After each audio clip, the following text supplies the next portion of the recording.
Receive হবে ইনশাআল্লাহ, আমরা সহযোগিতা করবো সেই সৌদি থেকে।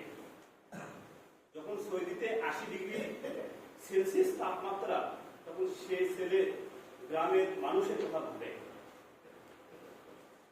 আবু বকর সিদ্দিকের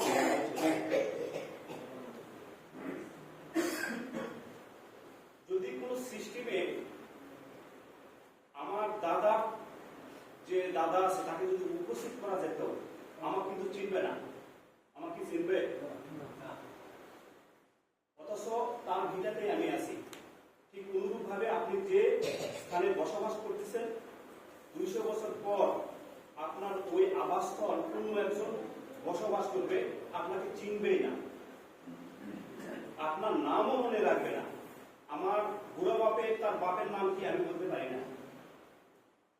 সুতরাং এই সম্পদটুকু আমি চাচ্ছি প্রত্যেকের নিজ নিজ অ্যাকাউন্ট আছে, সেই অ্যাকাউন্ট হচ্ছে আমলনামা, একে সমৃদ্ধ করে।